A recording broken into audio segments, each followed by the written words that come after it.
अस्सलाम वालेकुम फ्रेंड्स, मेरे काफ़ी ज़्यादा व्यूवर्स और सब्सक्राइबर अक्सर कहते हैं कि मैं ज़्यादातर बैड न्यूज़ देता हूं। भाईजान, बैड न्यूज़ तब तक वेरी बैड होती है जब तक उसके बारे में इंफॉर्मेशन ना हो।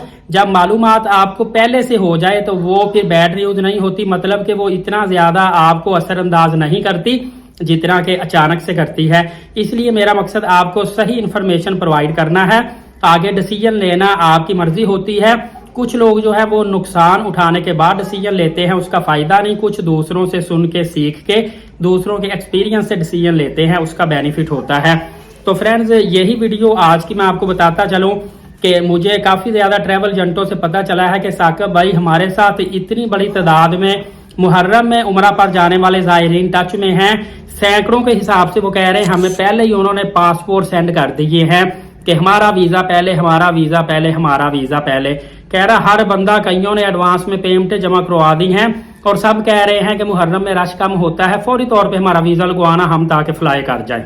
लेकिन फ्रेंड्स, जराए से मुझे पता चला है कि इस साल एक तो देखिए कि सऊदी अरबिया का ये जो मोफा की जानिब से ये जो वेबसाइट वगैरह नुसुक होती हैं, एक तो अपग्रेड ये करते हैं जब इनके पास रश वगैरह कम होता है। मोस्टली यही होता है कि नए सीजन से पहले अपग्रेड होती हैं। दूसरा, जब एकदम से मुहर्रम सीजन के लिए उम्रा वीज़ा खुलेंगे, धड़ाधड़ वीज़े अप्लाई होंगे, बर्डन पड़ेगा सॉफ्टवेयर के ऊपर, कुछ टेक्निकल एरर आएंगे, कुछ एम्बेसी की तरफ से एरर आएंगे, आपके वीज़े बहुत बड़ी तादाद में सेंड टू एम्बेसी केस में जाते जाएंगे, आपके वीज़े नहीं लगेंगे।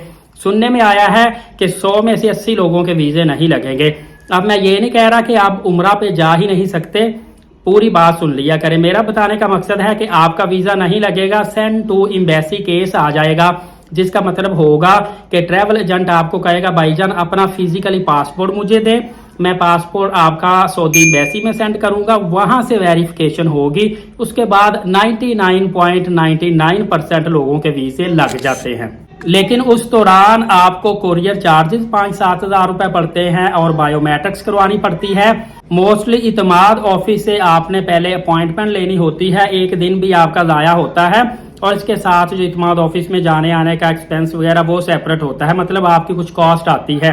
सिर्फ आपको बताने का मकसद ये है कि आपने जब भी वीज़ा अप्लाई करना है, मैं ये बात पिछले भी 2-3 वीडियो में रिपीट कर चुका हूं, लेकिन बाज़ लोग जो है ना वो वीडियो नहीं देखते या आधी देख के स्किप कर जाते हैं। मैं चाहता हूं कि सारे लोगों को पता चले, नुकसान से बचें। सिर्फ आपने छोटा सा काम करना है, आपने वीज़ा लगवाने से फ्लाई के दौरान तकरीबन 15 से 20 दिन का गैप रखना है, क्योंकि अगर सेंड टू एम्बेसी केस आता है तो 1 वीक वर्किंग जो डेज होते हैं ना वो ले जाते हैं। मतलब कि आप समझ लें कि अगर आपका वो इशू आ गया है ना फ्राइडे वाले दिन, सैटरडे संडे ऑफ और उसके बाद फिर आगे सैटरडे संडे ऑफ, तो दरमियान में 5 दिन, समझ लें कि वो 10, 12, 15 दिन ले जाएंगे वर्किंग डेज और नॉन वर्किंग डेज डाल के।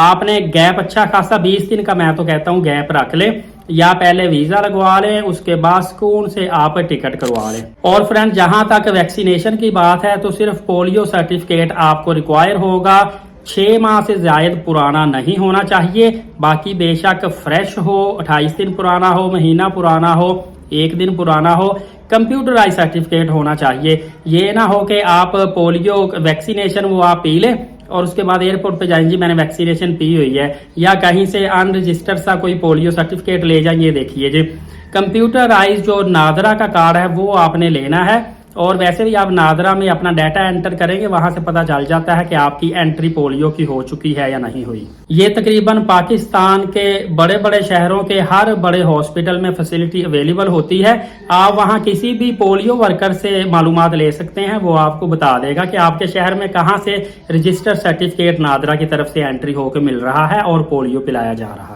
बाकी वीजा फीस दफा 41-42 हज़ार के राउंड अबाउट होगी पाकिस्तानी करेंसी में, इंडियन 12.5 हज़ार रुपए के अराउंड होगी। बाज ट्रैवल एजेंट जो हैं वो 1000, 1500, 500 रुपए जायद भी ले लेते हैं। 500 रुपए तो इंडियन करेंसी में जायद लेंगे, पाकिस्तानी 1000-1500 रुपए जायद ले लेते हैं। कोशिश करें अच्छे शिरके का वीजा लगवाएं। यहाँ पे काफी दोस्त पूछते हैं कि जब उम्रा वीजा ही है हर एक का, तो फिर अच्छा शिरका क्या मतलब होता है।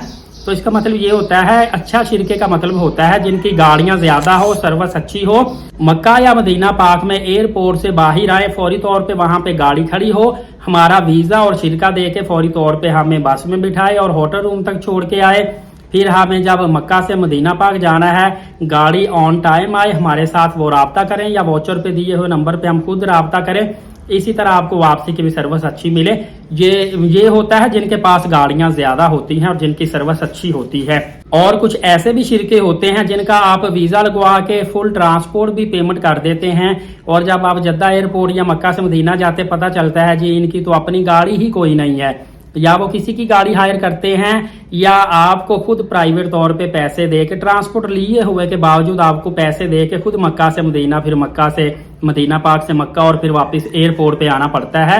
इस तरह की सिचुएशन भी बन जाती है। मेरे साथ भी बनी थी एक मरतबा, मैंने फुल ट्रांसपोर्ट पे करके वीजा लिया और बाद में पता चला जी उस शिरके की कोई भी बस मौजूद ही नहीं है, या मेरे ख्याल से 2 3 4 गाड़ियां होंगी। अगर इस वक्त मैं जद्दा एयरपोर्ट पे खड़ा हूं तो हो सकता है वो गाड़ी मदीना पाक में मुसाफिरों को लेने गई हो। इस तरह की सिचुएशन बन जाती है। आप में से काफी दोस्तों के साथ बनी होगी, कमेंट्स कीजिएगा नीचे, और जो अच्छा शिरका है उम्रे का वो भी नीचे कमेंट्स करें ताकि दूसरे भाइयों की रहनुमाई हो। फ्रेंड मजीद भी मैं इंशाल्लाह आपको अपडेट देता रहूंगा। आप एलीट साकिब यूट्यूब चैनल को सब्सक्राइब रखें ताकि कोई भी अपडेट मिस ना कर पाए। नमाज कायम करें, नबी पाक सल्लल्लाहु अलैहि वसल्लम पे रोजाना कसरत से दुरूद पाक और कुरान मुकद्दस की तिलावत करते रहा करें। इजाजत दे, शुक्रिया, जज़ाकल्लाह।